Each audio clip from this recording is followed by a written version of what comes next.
Hi, my name is Olive. I'm a community organizer in the Montevilla Neighborhood Association and on the board of Southeast Uplift. I'm here to welcome our first guest, who will help us understand the global scale of participatory budgeting and contextualize the historical moment where we find ourselves here today. Brian Wampler, a political scientist professor at Boise State University School of Public Service, and an active researcher, thinker, and contributor to participatory democratic strategies. He is the author of 2 books, Participatory Budgeting in Brazil, Cooperation, Contestation, and Accountability, as well as Activating Democracy in Brazil, Popular Participation, Social Justice, and Interlocking Institutions.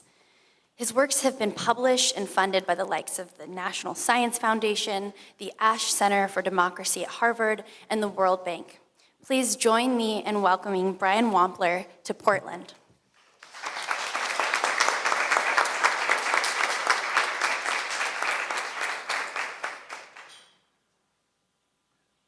Thank you.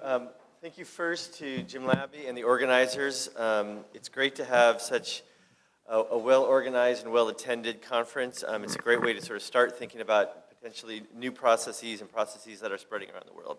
I want to start first with a story that really captured my attention from about 20 years ago that really got me thinking about why this process of participatory budgeting was new. And so about 20 years ago, I was in the founding city, Porto Alegre, Brazil, and it was a June, July evening. It was sort of winter down there, so it was in the 50s. I was at a meeting it was an outside meeting, and there were a couple hundred people there.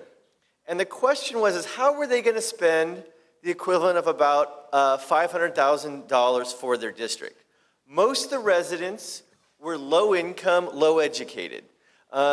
This was an unusual situation in the context of Brazil, where oftentimes it's well-educated and wealthier individuals who dominate these sort of public forums.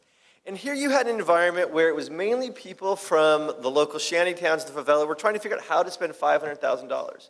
The issue became, were they going to invest in a healthcare clinic, or were they going to invest in a pedestrian overpass over a busy road that cut through their neighborhood? And what was really fascinating about the conversation is you had a series of speakers get up, and they were talking about the responsibility of the government to provide resources. They were talking about what was the best use of the resources.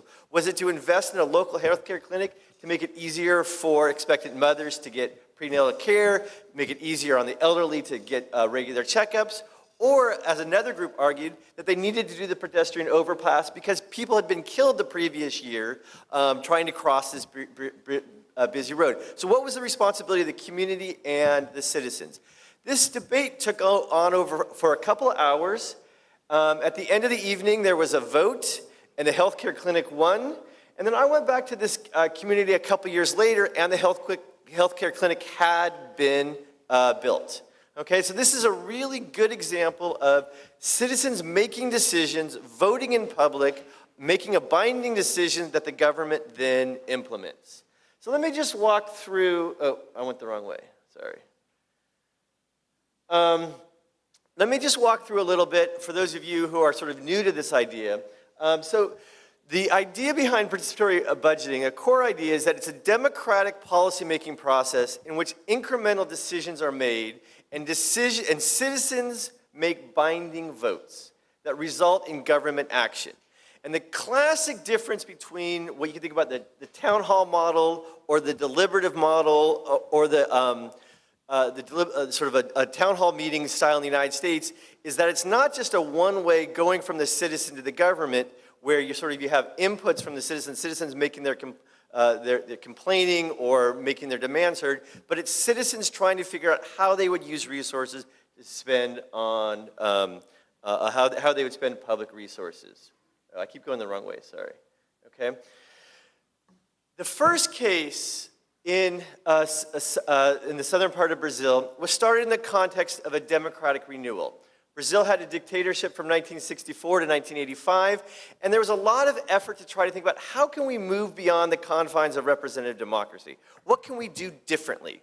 And the idea was that We want to sort of sustain the mobilization of people. We want to get people involved in government, but we also want to do this within the context of having a regular election cycle. Elections were identified as being important, as we know, but then there was a recognition that governments make decisions throughout the year. And so it was an effort to try to get people more involved in that process. The first year in this city, the city's about 1.3 million, there were 1,000 people. Very low, I mean, sort of 1.3 million, 1,000 people making decisions wasn't that high, but what happened is the government followed through. The decisions that were made in those forums then resulted in those communities receiving those projects, and in a couple of years, you had around 30,000 people a year participating in the process. And then in other cities in Brazil, you had something similar. So you sort of get this really robust growth, where at one point they were deciding about 100 million US dollars. There are a set of principles that we've identified that really unite and link the participatory budgeting programs that exist across the world. Now, it started in one case, but we've identified at least 3,000 municipalities and cities across the world that have adopted this sort of program. So if you think about southern Brazil, it first starts there and spreads out across Latin America. Now we can think about Paris, Madrid, New York, Chicago, Jakarta. There's a whole series of major cities across the world, as well as mid-sized cities such as Vallejo and Greensboro in the United States that also have the process. So the principles around which this is established is first, it's really trying to establish and encourage resident mobilization. It's trying to get more people engaged in community life. In the context of many places in the global south, this is really around trying to create basic foundation principles and ideas around democratization. You're trying to create democracy, right? You're trying to create inner norms and forms of behavior. The way that this is being talked about and being used in wealthier, more established democracy like the United States is a renewal. There's a sense today that both in Europe and the United States that democratic institutions are not working well. How can we renew the type of institutions, the ways that people engage? And this is developed into a process in which you have sort of trying to get citizens involved in multiple moments. So you encourage resident mobilization with a real emphasis on social inclusion. So it's social inclusions of non-traditional actors, okay? So trying to figure out what are the groups that don't vote, what are the groups that generally don't have voice. Those are the groups that a lot of participatory budgeting programs have targeted because oftentimes wealthier, upper income individuals have access to city council members, they have access to lobbying groups. So this is a way to try to figure out how can we reach out to those groups that really don't have a voice in the political system, okay? Another part of the participatory budgeting is there's been a real emphasis on trying to incorporate social justice. And in terms of social justice, it's trying to think about how we spend resources that go to those communities that are underserved. Okay? So in the context, you can imagine in a place like Portland, now I lived in Portland about 20 years ago, so some of this is maybe incorrect with all the boom and development, but communities like in the northwest parts of Portland would receive lower sets of resources than in the northeast of Portland or the north part of Portland based on the services that are currently provided. So that there's explicit effort to try to get resources into those areas that are not currently being served by the communities. Okay? The process is also designed to promote deliberation. Okay? So deliberation occurs in which citizens begin to exchange ideas about where and how the problems that they face. It's an exchange of information between citizens as well as between citizens and government officials. So it's a multi-leveled deliberative forum where you're beginning to sort of think about, here's what really matters to us. Here are the issues that are not being addressed. Just to give you an example, so the example I used earlier, the healthcare clinic is a good example that illustrates sort of how there's this ongoing dialogue in which the issues that come to the fore through the process are then implemented by government officials. The fourth principle that's really important is this binding decision making. okay? And that's, I've mentioned that at the beginning, and I want to sort of come back to this. Governments who adhere to these programs, that implement these types of programs, they really are delegating authority to citizens. Now, this is done within parameters, right? Governments say, okay, you have $500,000, here's what you can legally do. So you set up the parameters of what is possible, but then when citizens make those decisions, it goes through and those are implemented. And that is a really, really important shift for how citizen participation occurs in the context of in a lot of these democracies. The last principle that's really important is that these processes institutionalize transparency. So you know how much money is available, you know then who is being contracted, you know that citizens and government officials who are monitoring these have a real sense of how the resources are being spent. The idea then is that this occurs within the participatory budgeting process, but the hope is that there is a spillover effect. And the spillover effect becomes where the people learn about how the process works so that they can use that information in other arenas. So it's not just confined, but they begin to monitor and think about what city council members are doing or government officials are doing outside of the process. Let me just give you one example from New York City, sort of thinking about the spillover effect. So when they set it up in New York City in a couple of districts, amazingly, one of the main demands among citizens that voted were improving the quality of bathrooms and installing bathroom stalls in public schools. So it turns out there was all these schools in New York City that didn't have basic bathroom stalls, which was, if you're junior high and high school, you can imagine what a difficult situation that would be. The city council observed this, and the city council, in 2 years later, spent about $40 or $50 million on reforming and remodeling and investing in basic infrastructure around bathrooms in public schools. So that there was one issue that took place within participatory budgeting then has this larger effect beyond the program. Okay, so those are sort of the core founding principles around which the program works. Okay. This is a slide that, for those of you who have looked at the Participatory Budgeting Works website or some of the material that the organizing committee provided, that you may be familiar with this slide, is the process is, it's a very straightforward process, but cities can experiment with different ways of implementing these programs, right? There is not a set formula, but it comes down to what are the goals that a community wants to achieve, and that they can then move and change the rules and the specific processes to meet those goals. So you can think about, sort of the first step is a brainstorming of ideas. People bring in ideas, people listen to each other, you begin to have this exchange and this deliberation about what's important. So, for example, in Vallejo, it turns out, Vallejo, California, one of the projects that they selected were scholarships and fellowships for low-income students to go to college. So this is sort of beginning to think about how do we want to use public money to try to encourage and benefit the community. There's this process of developing proposals. People come in with ideas. They may be sort of not fully developed. So then you begin to sort of refine the process to figure out what's legal and what's possible. So that there's a process in which, as we know, a lot of ideas that people initially have, they can't be funded, they're too expensive. So it's trying to sort of figure out what is possible, what's in the realm. The vote is the third step that's crucial, and there's different voting mechanisms that are used. That's something we can talk about over the course of the day, whether you vote by show of hands, whether you vote in a secret ballot, whether you do consensus decision making. There's a whole different set of means that you can use in order to establish the vote. And then finally, there's this process of implementation of the winning process. And that's sort of where you begin to have this co-governance, the relationship between citizens and the government, where they're working together to try to implement these projects. Okay? So why do this? We have to think about this is like, so why is it in the interest of a government official to do this? Okay?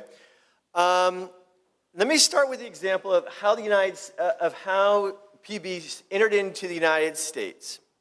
To illustrate this, there was an alderman in Chicago a Democrat running in a Democratic-heavy election. He runs in the primary. He almost loses in the primary. So if you lose the Democratic primary in his district, you're done. Your political career is basically over. He barely wins the primary, is reelected as an alderman, but has to think about, why did I almost lose? What can I do differently? And he decided to invest his discretionary funds, which was about $1 million, and turn it over to a PB process. And so this involved then recruiting residents, mobilizing citizens, and sort of rethinking how he carried out his mandate. He credits, his name is Joe Moore, he credits moving to PB as sort of helping to reinvent himself as a politician, and he was able to win the next primary and the election by large margins. So the first reason we can think about that governments like to do this, especially elected officials, is we see positive effects in terms of mobilizing new types of residents. We see that people who don't traditionally vote are then more likely to be engaged in the process. Another reason that governments like to do this is it helps to generate learning about the constraints that are on them, right? So as we know, many people in this room are likely aware, governments have far less resources than they would like. They have a whole series of demands that are much greater, but oftentimes citizens don't really understand this, right? That there's this disconnect between sort of knowledge about what government can do. And so the participatory budgeting process helps to create this education among citizens, among residents, among participants, which really helps to create a better quality debate around what is possible. I think a third reason that governments like to do this is it helps to brand themselves. I mean, governments like to brand themselves as sort of being innovative, being transparent, being creative, and participatory budgeting has been a way that they've been able to say, okay, we're trying something new, we're trying to get citizens involved in different ways. Okay? So in terms of participants and people who engage, why do they want to be involved in this? And I think there's really sort of two sets of core motivations. The one motivation is that when people are some people want to be involved because they're trying to do something that's bigger than themselves. They want to be involved because they're trying to help their community, they're trying to help their sort of build democracy or renew democracy. But I think it's also a crucial reason is that people are trying to secure specific projects that help their communities. So it's this basic, it's a combination of very specific self-interest. I want something changed in my school, in my neighborhood, in my community, as well as this larger community. And that's what I think participatory budgeting, that's one of the reasons it's sweeping across the world, and it's sort of in many places, is the program rules and the principles capture these dual self-interest and community building in ways that very few other programs have been able to do successfully. And so that's really generates a lot of support. We have found, so business communities, we've also discovered, business communities really like participatory budgeting for two reasons. One is it begins to bring transparency around how resources are spent. So when you begin to sort of, if businesses are paying a large share of taxes around property taxes or sales taxes, they want to sort of be able to have confirmation that those resources are being used well. And then I think a second reason is that they can then begin to sort of see that you have sort of governance being improved and voices being used in more effective ways. Okay. So sort of going a little bit of the nuts and bolts of sort of thinking about who's involved, when they're involved, and the costs, okay? These are really what we think of as co-governance institutions. So you need to have government officials, which is both elected officials and civil servants, as well as residents and community members. Oftentimes, governments really need to have formal organizations as a partner. Governments, we've discovered, especially in the United States, don't have enough resources to run these programs because of the recruitment, the reminders, the getting people to attend. So it has to be a partnership. So the more successful districts in Chicago and New York have had this ongoing relationship with existing civil society or community organizations to be involved. It's vital to have public administrators or civil servants who are interested, engaged in the process. And because they're going to sort of run the programs, sort of in New York City we see a considerable amount, or in Chicago we see a considerable amount of civil servant time dedicated to this. These processes then in terms of the win are set up along the policy-making cycle. So you see programs sort of, let's say for example the budget's due in October, or the budget's due in September. We see that this process of a series of meetings are held in the spring in order to have citizens engaged in the process, or the participants engaged in the process leading up to the different meeting. So it's usually a series of meetings, 2 or 3 meetings of different types that allow for participation and deliberation prior to having to go forward on the budgets. The cost. This is something that comes up for a lot of people. What does this actually cost? I think the primary cost is a personnel cost from the perspective of governments and community organizations.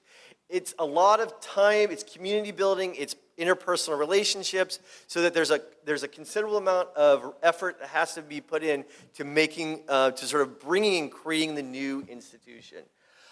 In some cities, in some places, they provide transportation and childcare, which then is a different type of cost that needs to be allocated. The final cost is around the actual specific amount of resources that's going to be dedicated. So New York right now is doing about $40 million a year. It's about $1 million per city council district. Paris is doing about 100 million euros, which is like what, 120 million, 130 million US dollars per year. So you begin to see allocations of different types of resources to these programs. Okay.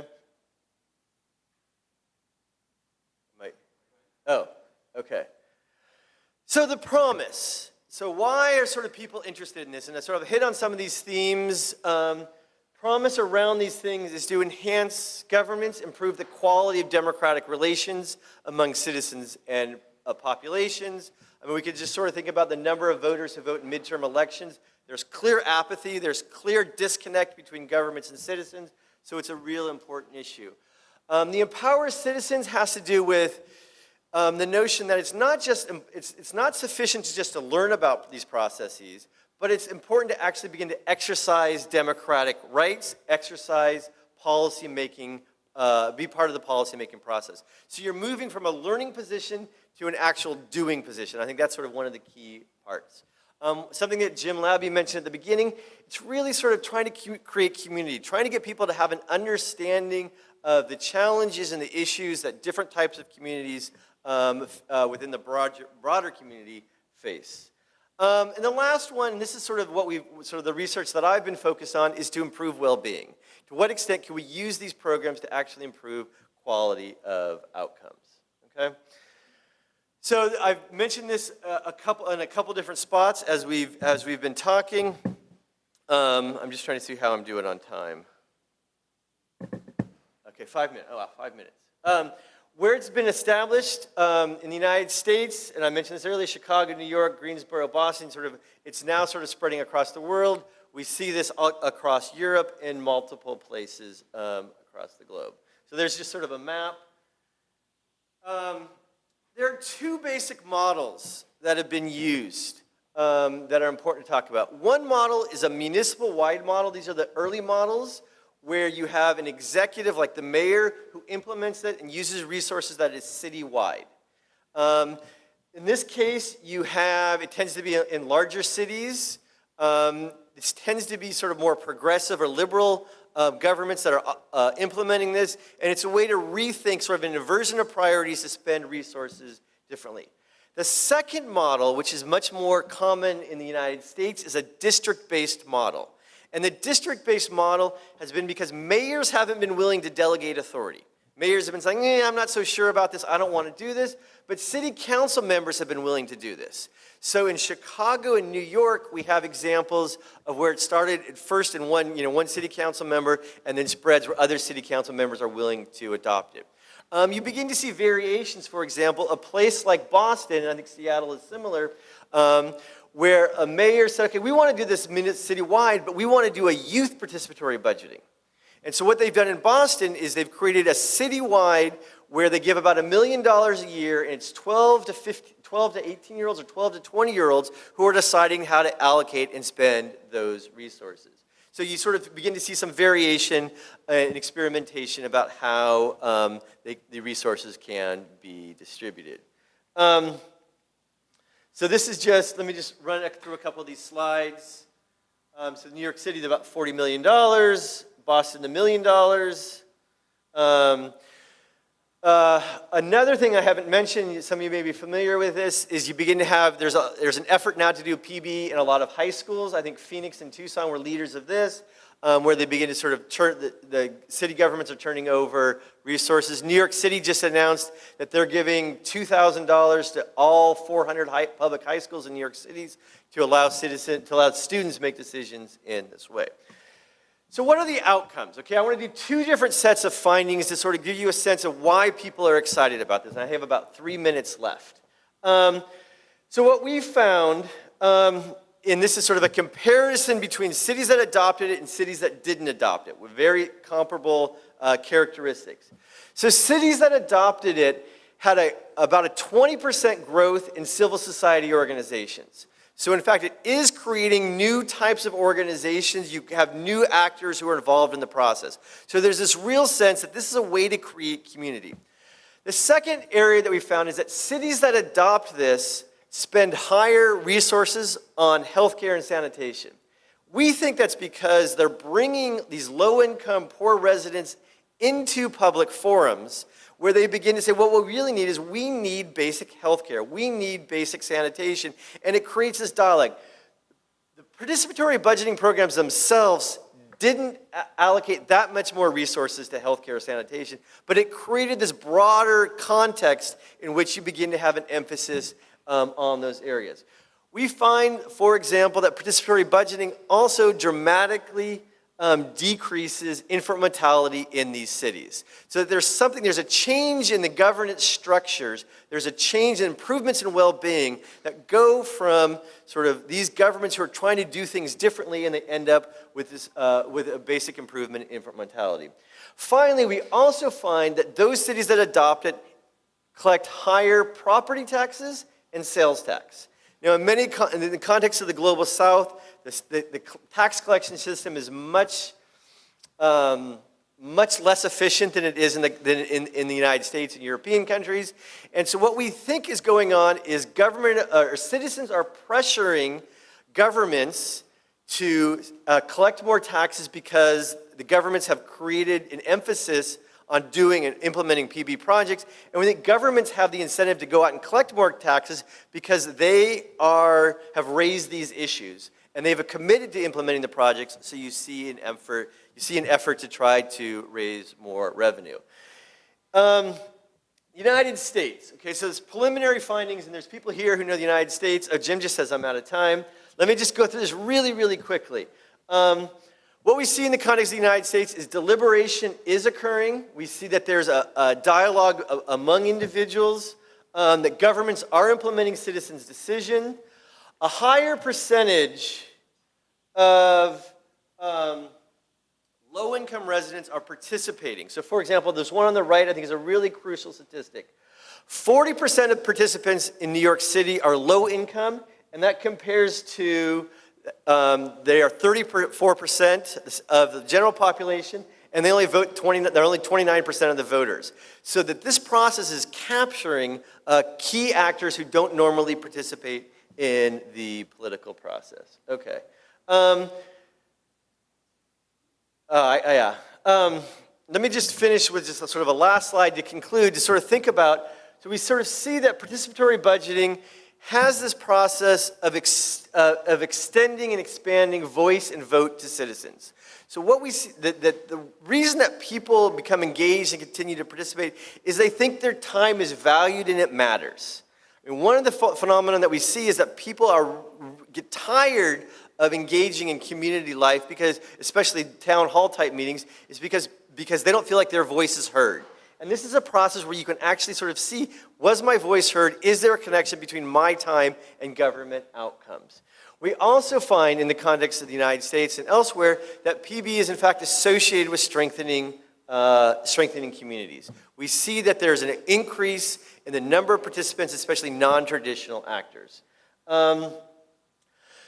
PB programs tend to start very small and grow over time. So the example of Porto Alegre, 1,000 people to then going up to 30,000 participants, what you often see is cities starting off with a pilot that then expands. So oftentimes, for those of you who are thinking about this in the context, is oftentimes pilots among small particular neighborhoods or types of groups are important. Impact is much stronger when you have key government actors who are champions. So this is an elected official or a sort of higher ranking civil servant who says, we want to invest our resources and our energy into this. When that occurs, you're more likely to get greater support within the bureaucracies, greater support among community members to actually be able to implement some of these programs. And the last point that I want to make is that these, going back to this point, sort of the co-governance can work when there is sort of when there's an ongoing, strong relationship between community organizations and government. This doesn't mean that this relationship is conflict-free. In fact, there's lots of conflicts. But it's an understanding that there's a give and take, and that these organizations and the community, the governments and the communities are trying to really have a dialogue and trying to figure out a different way of figuring out which policies to implement. So I'll leave it there. Thank you very much for your attention.